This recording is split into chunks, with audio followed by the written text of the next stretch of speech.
Greetings, I'm Micheal Maxwell, and I'm going to be reading a passage today from the first book I had published, Diamonds and Coal. And if you're not familiar with the Coal Sage series, there are 10 books that take us through the various adventures and crime cases that Coal Sage gets involved in. He's a journalist, award-winning journalist that has kind of fallen on hard times, and in this passage maybe we'll see why. And then next time we will read a passage from Dupree's Rebirth, which was another, and then of course we'll work our way through. I have 5 different series. They're all available on Amazon. Now the cool thing about Diamonds and Coal is down below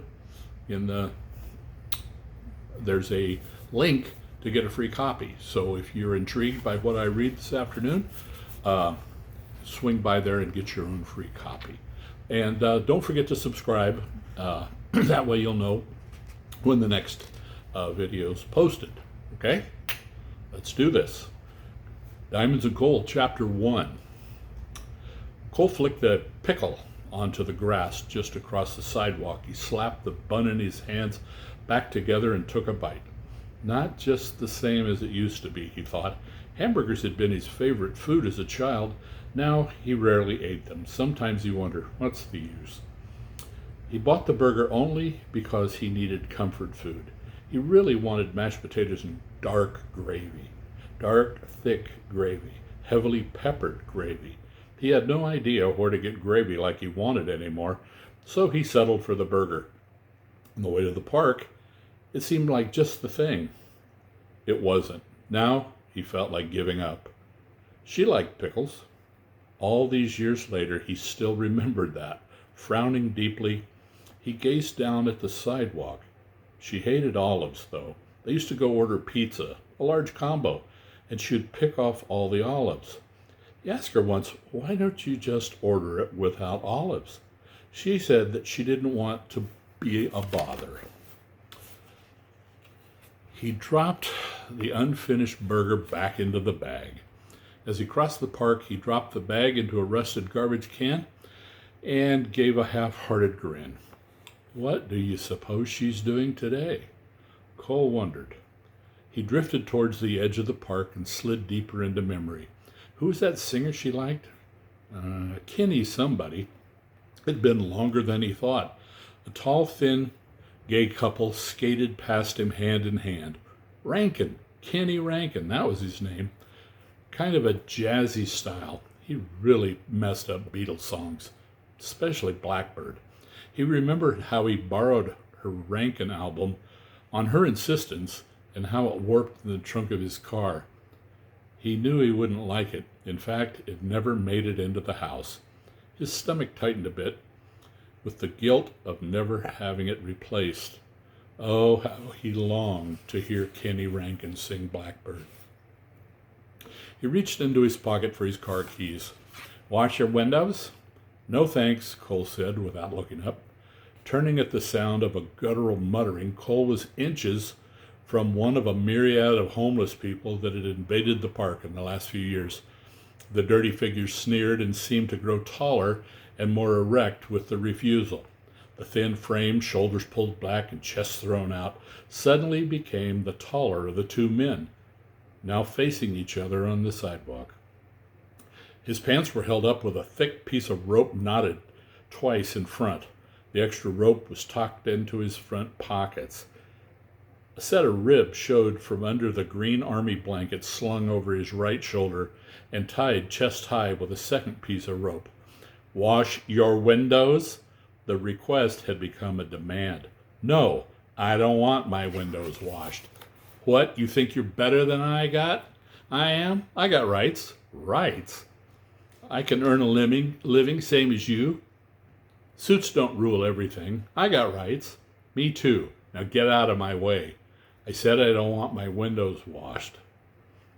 There's going to be a revolution, and you're going to die. That's it. Get the hell out of my way, Cole said, getting into his car. Rise up, the window washer screamed. The revolution starts here. The revolution starts now. He screamed It seemed to ricochet off the building. Suddenly, there was a small crowd of people watching. The army blanket now waved over the window washer's head like a battle flag, rallying an army of revolutionaries who had yet to show up. The skeletal form of the window washer in the rearview mirror seemed a pale, translucent blue in the crisp April air. As the engine turned over, the half-empty plastic spray bottle bounced off the back window. "I don't need this," Cole muttered, turning the car in reverse. The window washer began pounding on the roof above the passenger side window. "You can run, but you can't hide," he screamed. "Oh, please," Cole groaned as the car inched back. The pounding on the roof of the car sounded like a huge kettle drum.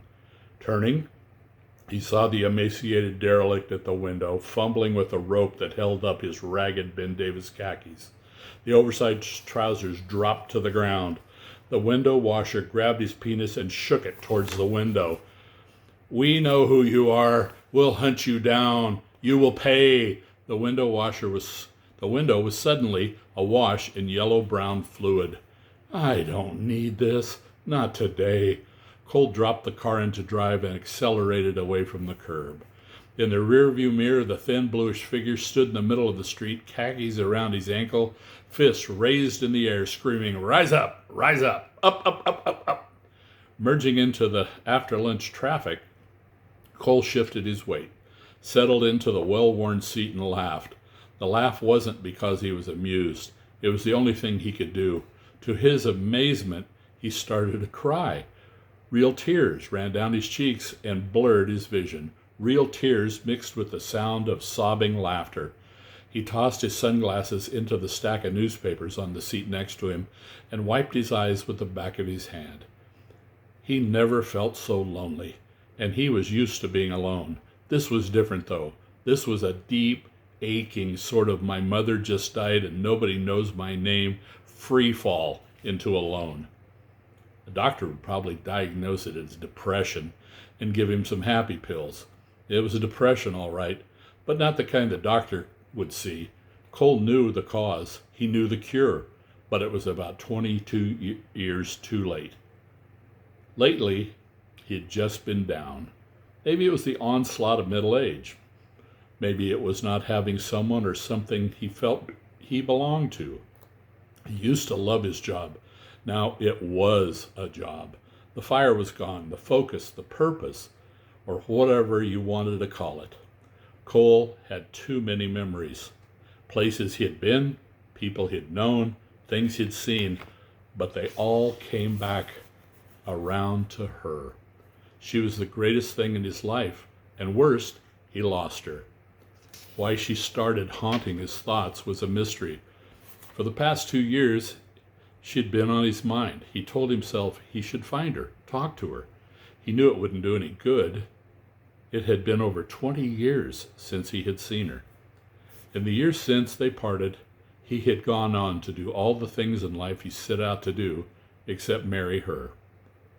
All the awards, all the acclaim seemed so important at the time. He kept a feverish pace for years. It had been a time of turmoil and change in the world, and he had been there. Politics, war, and scandal. He'd written all about it. Racism, hunger, ethnic cleansing. He'd stared it in the face. Pol Pot, Muammar Gaddafi, Slobodan Milosevic, Bill Clinton, and both George Bushes. He'd looked him in the eye and told their version of the truth. His name was well known and in most cases respected, or had been. It was all beginning to fall apart. Or did he? He didn't have the usual excuses. It wasn't liquor or drugs. It wasn't women. It was woman. The one that got away. Maybe she was just an excuse. He slowed down, got tired, gave up. Whatever you wanted to call it, nothing had much meaning anymore. All is vanity, he thought time and time again. All the words he'd written, all the miles he'd flown, didn't lay the foundation for what was to come, a life without her. Now, After a career spent at the New York Times, the Wall Street Journal, and Time magazine, he was back where he started, the Chicago Sentinel. Not an editor, like one would expect as a reward for such a distinguished career, but as a staff writer, no longer finding the news or digging for the truth behind the headlines. Now he was assigned to a story. Every Friday he collected a check for writing the kind of shallow drivel any first-year rookie would probably improve upon. 2 nights ago, Cole had cried watching old footage of Richard Nixon's resignation speech on TV. He cried like old Yeller just died. Didn't stop for nearly an hour. Nixon knew how he felt. Nixon had been alone. He never liked Nixon, but he knew what he was feeling. And when Nixon's voice cracked, so had Cole Sage. Cole goes on to find that things can be repeated and you can go home, but it's not what you expect. I hope you'll take a look at Diamonds and Coal, and I hope you'll take a look at Cole Sage and the situation he finds him in. They get great reviews, and lots of them, and I think you might like Cole. He's a good guy, and we are very short of good guys this time in this century.